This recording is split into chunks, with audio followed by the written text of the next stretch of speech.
शांति नाम की एक बूढ़ी औरत थी जो अपने एक बेटे के साथ एक गांव में रहती थी। उसका बेटा वैसे तो ठीक था, लेकिन वो कुछ भी नहीं करना चाहता था, बिल्कुल निठल्ला रहना चाहता था। जब भी उसकी माँ उसको काम के लिए बोलती तभी वो अपनी माँ से उल्टा सीधा बोलता, बदतमीजी दिखाता था। बेटा, तुम्हें भी कुछ काम कर लेना चाहिए। तुम ऐसे कब तक ऐसे ही बैठे रहोगे? तुम्हें तो कुछ काम करना ही नहीं आता, कुछ तो सीख लो। जब देखता हूँ काम के लिए बोलती रहती हो। तुम्हें मुझसे इतनी ही प्रॉब्लम है क्या माँ? मैं यहाँ से हमेशा के लिए चला जाऊँगा तुम्हें छोड़कर। मुझे आज के बाद कुछ भी कहने की कोई ज़रूरत नहीं है, मैं काम नहीं करूँगा। इतना कहकर शांति माँ का बेटा बाहर चला जाता है और माँ से बहुत नाराज़ हो जाता है। वो बहुत गुस्से वाला था। ये सब देखकर उसकी माँ बहुत परेशान होती है और वो खड़ी होकर सोचने लगती है। तभी एक विचार आता है उसके मन में। ऐसे तो ये मेरी बात मानेगा नहीं। ऐसा करती हूँ, हीरालाल सेठ के पास जाती हूँ और उनसे ही बात करती हूँ कि वो इसे काम से पे लगा ले। और फिर शांति नाम की बूढ़ी माँ घर से बाहर निकलकर सेठ हीरामल के घर जाने लगती है। सेठ हीरामल उस गांव के बहुत बड़े सेठ थे और बहुत अमीर थे। बूढ़ी माई उनके पास ही जाने लगती है। ये सेठ हीरामल जो कि इस गांव के सबसे अमीर ज़्यादा हैं और इनकी आदत भी बहुत अच्छी है। शांति नाम की बूढ़ी माँ धीरे धीरे सेठ के पास आ जाती है और सेठ अपने आसन पर विराजमान होता है और बूढ़ी माँ बेचारी सीढ़ियों पर चढ़ चढ़कर सेठ के पास पहुंच जाती है। अरे माँ जी, क्या हुआ? आपने क्यों कष्ट किया आने का? आप तो बहुत बूढ़ी हैं, आप थक गई होंगी। क्या बताऊँ बेटा हीरालाल, मेरा बेटा बहुत परेशान करता है मुझे। वो कुछ भी काम नहीं करना चाहता। मैं चाहती हूँ कि तुम उसे अपने पास बुला लो और काम करवाओ। कोई बात नहीं माँ जी, आप उसे यहाँ भेज देना। मेरे यहाँ बहुत काम है, मैं उससे काम करवाऊँगा और उसे जल्दी ही अपनी जिम्मेदारी का एहसास हो जाएगा, फिर वो काम करने लगेगा। ठीक है बेटा, मैं कल उसे भेज दूँगी। बहुत बहुत शुक्रिया।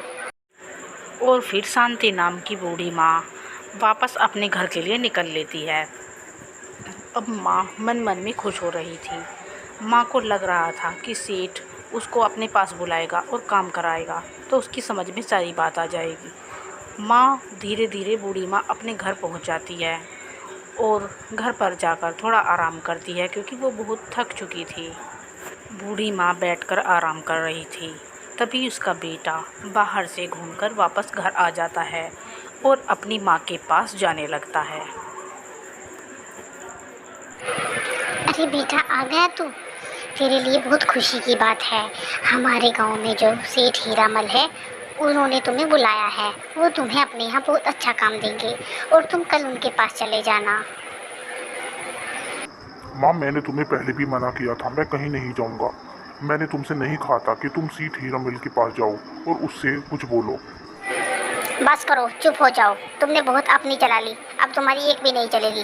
अब तुम सेठ हीरामल के पास जाओगे और वहाँ जाकर कुछ काम करोगे। काम करने से ही कुछ होगा। ठीक है माँ, मैं सेठ हीरामल के पास तो चला जाऊँगा, लेकिन किसी काम को नहीं करूँगा। मैं उसके पास काम कर लेके नहीं जाऊँगा, मैं ऐसे ही चला जाऊँगा। इतना कहकर उसका बेटा वहाँ से जाने लगता है।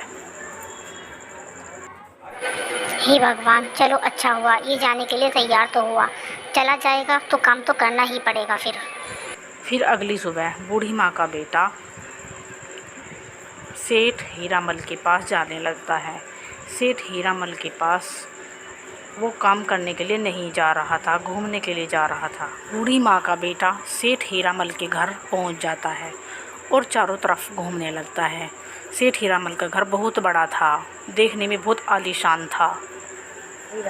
तभी सेठ हीरामल अपने घर के अंदर से उसके पास आता है और धीरे धीरे उसके पास आ जाता है। बेटा, तुम शांति माँ के बेटे हो ना?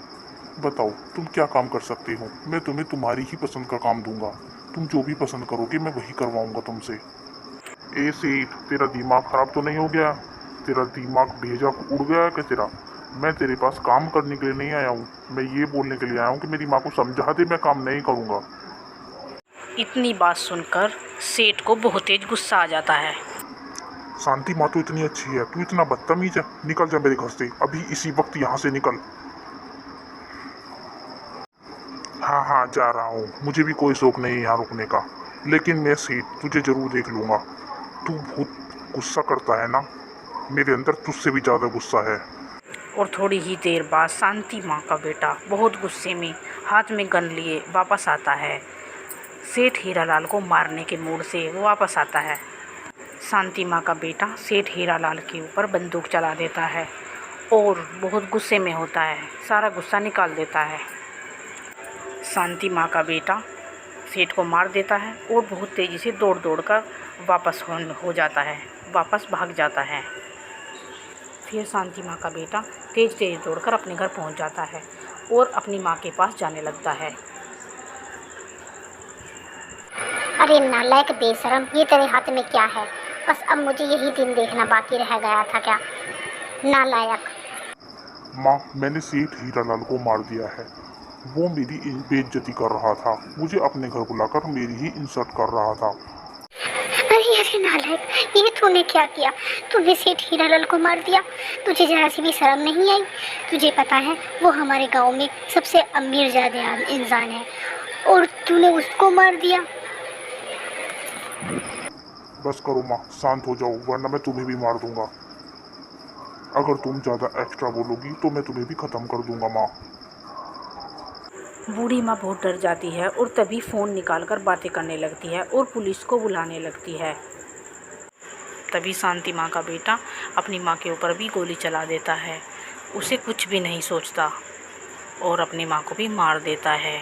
उसे शर्म नहीं आती और वहाँ से अपनी माँ को मारकर तेज़ी से दौड़ने लगता है और दौड़ दौड़ कर बाहर जाने लगता है। वो अपनी माँ को मारकर बहुत तेज़ी से दौड़ दौड़ कर घर से बाहर भागने लगता है। उसको ज़रा सा भी दया नहीं आती, ज़रा सी भी शर्म नहीं आती। वो बहुत ही निर्दयी इंसान निकला। जैसे ही वो दौड़कर बाहर निकलता है वैसे ही पुलिस उसके पीछे आ जाती है और जैसे जैसे वो दौड़ रहा था पुलिस वाला भी उसी के पीछे ऐसे ऐसे ही दौड़ रहा था और तेज़ तेज़ दौड़कर पुलिस वाला उसको पकड़ लेता है। कहाँ भाग रहा था? तुझे शर्म नहीं आई? सेठ को मार दिया था तो कोई बात नहीं, तूने अपनी माँ को भी मार दिया। तू कितना निर्दयी है, तेरे अंदर बिल्कुल भी दया नहीं है। जिसने तुझे जन्म दिया तूने उसी माँ को मार डाला। और पुलिस वाला उसको पकड़ कर ले गया और उसको कारावास में डाल दिया। अब उसको अपनी गलती का एहसास हो रहा था और उसे अपनी माँ की याद भी आ रही थी। उसने अपनी माँ के साथ बहुत बुरा किया। हमें कभी भी अपने माता पिता के साथ ऐसा नहीं करना चाहिए जिसने हमें जन्म दिया है। दोस्तों कैसी लगी आपको मेरी कहानी कमेंट करके ज़रूर बताइएगा। लाइक कर दीजिएगा, चैनल को सब्सक्राइब कर दीजिएगा। थैंक यू दोस्तों।